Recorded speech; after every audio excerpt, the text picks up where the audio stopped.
WINNDERE.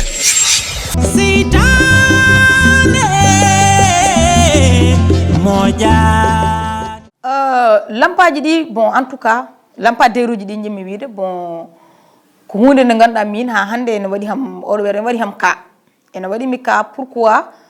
mi wiyata pourquoi boosiyaɓe heeɓi hunare heɓani firti komi ussi boosiyankoɓe mboɗo mawnino wuuram kadi c'est normal mi mawnino wuuram kono noon hamin poti hebde nde taw noon heɓɓe ɓe ɓurani minen hunare wuuro ngo ganduɗa hande o so tawi a haali ɗum e nder reedu Fouta wiyata holtongo hetti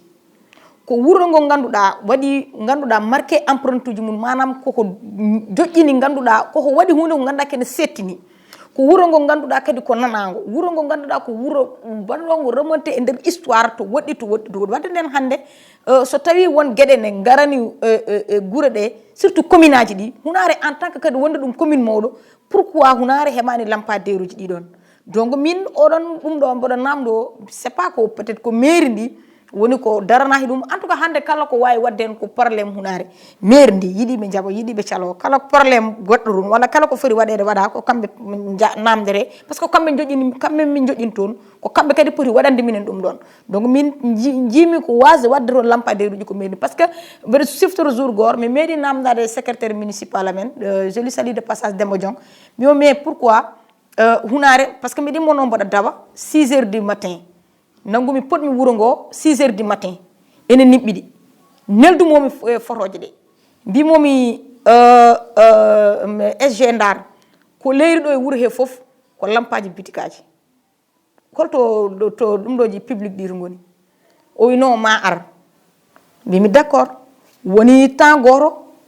battimomi kadi reposer cette même question o winoma ar d' accord mbimin cette fois ci nak so arani noon wone jalde gonmi e jalde mais woni 2 jours après jimi noon lampaji ɗi mbimi ok d' accord ça va mais nak lampadeire uji ɗi o wi lampadeire uji ɗi maɗi gar mais maɗi garo ha hande mi wawa famde ha hande maɗi garo mi yiyataɗi maɗi garo gros keddi ɗe ko aranno ho ari sompama gasni ɓe nene kuɓɓa nene ɗelña partout mais ha hande minen ma aro ko may peut être wonti reedu lelunde hay goto anda kono kam mi yiyani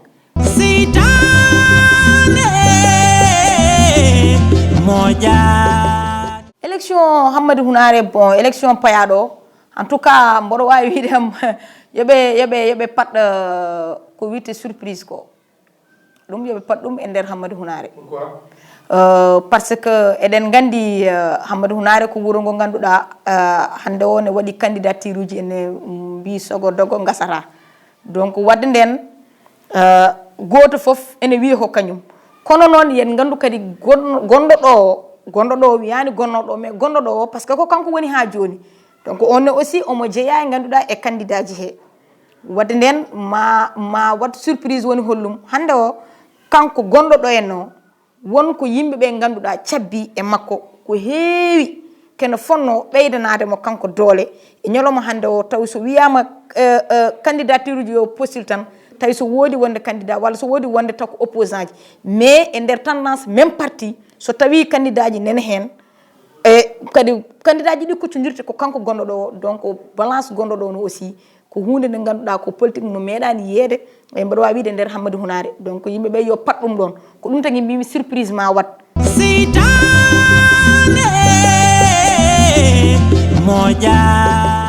bon mbeɗa sikki wonde candidat wona mbiɗa weela tan mboɗo waɗa walla kaari woni tan yomi won bon pular wiya moro ko morima tawi cuhuli potani addata ko ɓuri hoore ƴaggere guenol wona par ce que a woni tan minne yomi won non non ko yiyande nde gadduɗa manam vision e programme surtout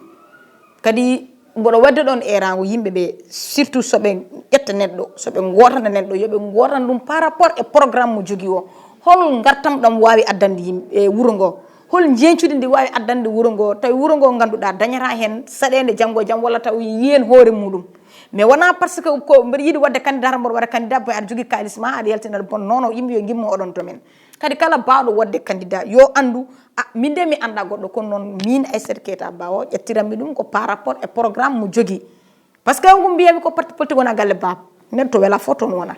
to jiɗɗa fof toon gonta donc candidat ji ɗi yoɓe gandu wona mboɗo yiiɗi wonde tan mboɗo wona mais holkomin cabbe mabɓe soɓe mbaɗanani min ɗum ɗon kadi aussi bon ko noon tan wawata wade parce que gondo do en no peut-être won ko min ciabino e makko ko wadani walla kambe wadbe postuler candidature candidature munen di won ko be ciabino e makko o wadani walla hol ko be jinno o wadani peut-être kambe ne be jiidum don be bi minde so mi wadi ko jiinomi ko manki ho walla ko jiinomi dum do ko wada ko minne mi ara be jeewo sukkude gallon demal peut-être ko odon vision be ji kono non ko wawi wondi hen fof wana kaari woni ran mi woni non il faut d'abord avoir une vision ne yo jogo vision mum d'abord sa jogi vision jogoda ganduda programme woni jubbudi jogoda jubbudi ni ganda dum do tay minen ne wadani minen gartam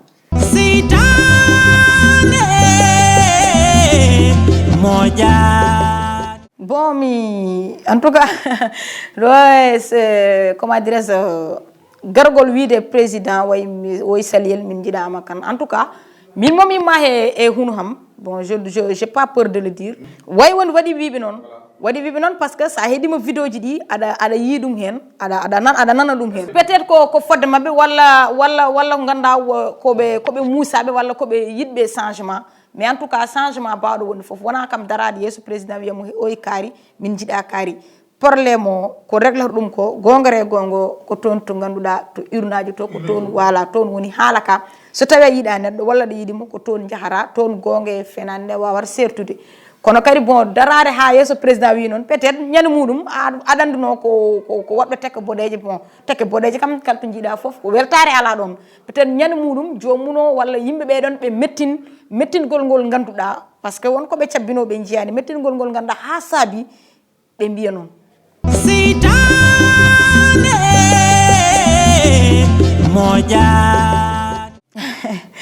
bon pular wiyam en tout cas ko ben darana wela ko so fasi urat kono non ko wone lahal fof kadi ma joodi jiitu en tout cas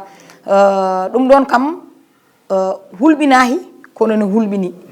hulbinahi kono en foti hulbinde ananande hulbinahi kono ne hulbinahi kono en ad foti hulde hulbinahi peut-être holko be musibe so mi joddime mabbe mi yohrde mabbe mi hebabbe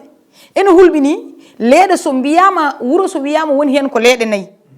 eden gandi hen legal kam yehi bange gongal ngal darima baari woni leede didi donc leede keddidde holno mbadami min ham heba hen no hami heba hen no jigirmi hebirde ni walla hami heba hen no kebirannomi ni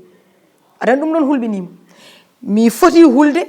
wadde mi foti jottiyade mi ƴeewa holko kewi ho mbele ko dum ko jonjone dum kewi walla ala ko dum kewno dum ko adi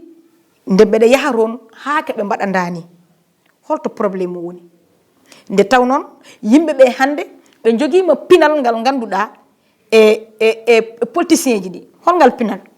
yimbe be natti hankede ni jodara habe punte be natti yidde jodare ujunnaaji uñater be natti dum be pini be jogini dum évolution e politique o be natti yidde dum do wala minen ko ma cohla min tan ngara ada wada tour ndani ada funti min non yimbe be ko hande ko odon experience jogi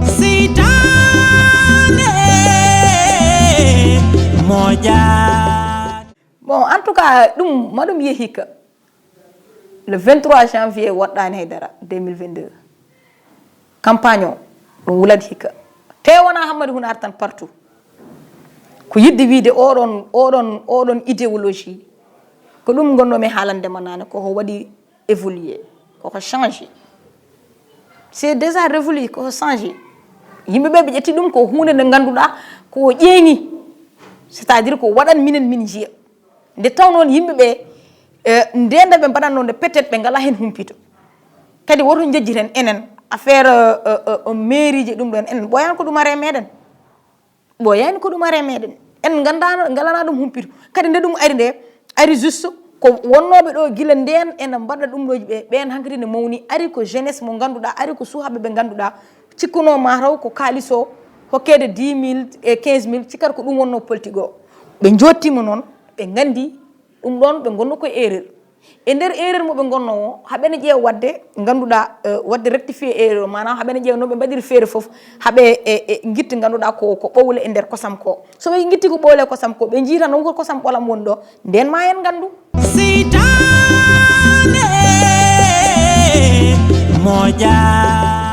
bon en tout cas ko podmi haalande jeunesse Hamadou Hunare jeunesse Fouta jeunesse de mon pays le Sénégal ko yidde wiide tan funte o yo nattu funti o yo gas oto jaɓen funtede oto jaɓen fiitede men piggal nde taw noon ko enen mbaɗata kono kadi gande kadi ko enen ko mbaɗɗen ko koye meɗen ruttitto soko boni koye men soko moƴƴi kadi koye meɗen wadde nden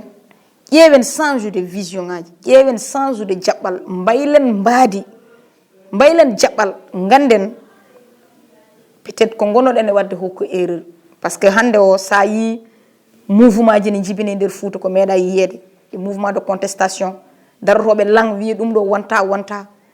min calima min jaɓani nde taw noon wonto nannuɗen koye meɗen en jiiɗi yaltude en ganda no mbaɗirten eɗen mbaɗa mouvement ji pour hollude yimɓeɓe en beltaki walla pour hollude yimɓeɓe nde to gonnoɗen ɗo ko erreur gonnoɗen wadde nden on erreur mo mbaɗɗen woto mbatten kono erreur mbaɗo hono noon d' abord neɗɗo kala kaɗa waɗa somo gotanta o andu ko holyo andu hol fandare makko holto yiiɗi yadude yamen kadi hande o politique o ko jeunesse jogui ɗum pourquoi mbimi ko jeunesse jogui ɗum par ce que hande ko jeunesse o koɓe mbawi ko e politique hande ko namdi ko jeunesse nodda toon wona babiraɗo jawn tuggo salmburu muɗum on so hiron sona gota battala goɗɗum ko mbaɗa furande min toon donc ko politique o ko namdi ko dole ɗe énergie kewɗo mo namdi o e ganduɗa gaƴƴali tusala e joƴinde ganduɗa idéji e addude jaɓɓal kesal ko jeunesse namdi donc jeunesse o comme ko onon nodda kadi ko onon namda mbatten hakkillaji nde taw noon avenir pays avenir wuuro avenir diwan woni koye juuɗe jeunesse wadde nden jeunesse o yoɓe pin ɓe paama ɓe tina ɓe ganda